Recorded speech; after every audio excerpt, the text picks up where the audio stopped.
आपने अरविंद केजरीवाल पर 2 करोड़ रुपए लेने का इल्ज़ाम लगाया, वो भी कैश। आपने उनसे कहा कि 50 करोड़ की संपत्ति अपने रिश्तेदार को दिलवाई। ये ऐसे इल्ज़ाम हैं, उनके सारे साथी कहते हैं कोई यकीन नहीं करेगा। 15 दिन से चुप लगा के शायद ज़िंदगी में पहली बार बैठे होंगे। मनमोहन सिंह का रिकॉर्ड तोड़ रहे हैं इस बार। संजय सिंह ने कहा कि आपने 2 करोड़ लेते हुए देखा। अब वो कह रहे हैं कि सत्येंद्र जैन से 2 करोड़ लेने के लिए अपने घर बुलाएंगे और आपको एज ए आई विटनेस बनाएंगे। आओ कपिल जी देख लो, मैं पैसे ले रहा हूँ। आई विटनेस बनाना होता तो 2 साल में और भी कई चीज़ों में बनाते। इस बार उनके ग्रह खराब थे। अच्छा, आप गलत मौके पर पहुँच गए। बस ये समझ लीजिए कि उनके ग्रह आजकल ग्रह उनके थोड़े खराब ही चल रहे हैं। जैसे आजकल वो जो भी झूठ बोलते हैं वो पकड़ा जाता है, तो आजकल उनकी हालत वही हो गई है जो क्योंकि मैं झूठ नहीं बोलता मैं गोविंदा की हो गई थी। आपको क्या सत्येंद्र जैन ने खुद बता दिया मैंने 50 करोड़ की डील करवाई है? एक बात सत्येंद्र जैन जी ने मेरे को खुद बताई थी व्यक्तिगत तौर पर। बिल्कुल आपने सही कहा कि अरविंद केजरीवाल जी के बंसल परिवार, जो उनके ब्रदर इन लॉ साड़ू लगते हैं, उनके लिए मैं डील करवा रहा हूँ। ये सत्येंद्र जैन जी की खुद की बोली हुई मेरे से स्टेटमेंट है और ये मैंने पहले दिन बोला था। मतलब इतना भरोसा आप पर करते थे कि आपको सारी गड़बड़ की बात बता देते।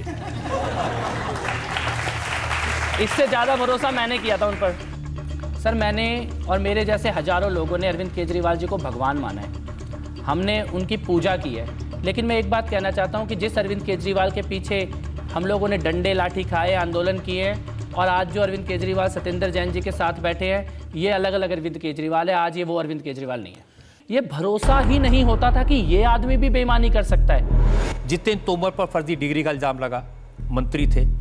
एक और मंत्री संदीप कुमार, महिला के साथ आपत्तिजनक तस्वीरें उनकी मिली।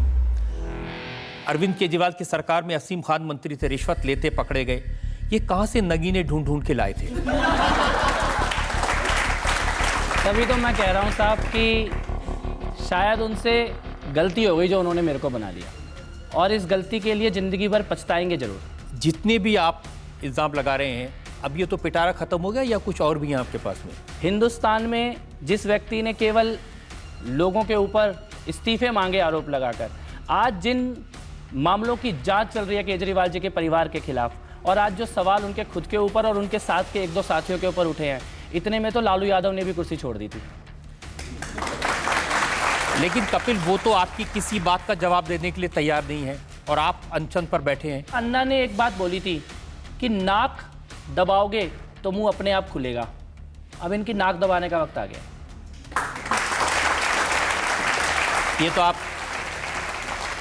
धमकी दे रहे हैं कि तथ्य रखूंगा तो आपको बोलना पड़ेगा। बोलना भी पड़ेगा और छोड़ना भी पड़ेगा। आपके सारे साथी ये कह रहे हैं कि कपिल मिश्रा तो मोहरा हैं, रिंग मास्टर कोई और है। ये सब मोदी जी करवा रहे हैं। उनके मन में एक हवा है मोदी जी का। वो वुमेन डे की ट्वीट भी करते हैं तो मोदी जी से ही बात करते हैं। उनसे कोई पत्रकार सवाल कर ले तो वो मोदी का एजेंट, बीजेपी का एजेंट। उनसे कोई कार्यकर्ता सवाल कर ले तो बीजेपी का एजेंट। मैं किसी का भी एजेंट हूँ इस दुनिया में। विदेशी यात्राओं के डिटेल देने में तुम्हें क्या डर है? आशुतोष जी उनके साथी हैं, उन्होंने एक ब्लॉग लिखा है, उसमें लिखा कि मनीष सिसोदिया से आपने कहा कि मैं केजरीवाल को जेल भिजवा दूंगा। मैंने कहा नहीं है, लेकिन ऐसा होगा जरूर साहब। और वो तो ये कह रहे हैं कि कपिल मिश्रा ने जो किया अरविंद केजरीवाल के साथ, उसके बाद आशुतोष का, संजय सिंह का, मनीष सिसोदिया का इंसानियत से भरोसा उठ गया। इंसानियत पे भरोसा कायम रखें।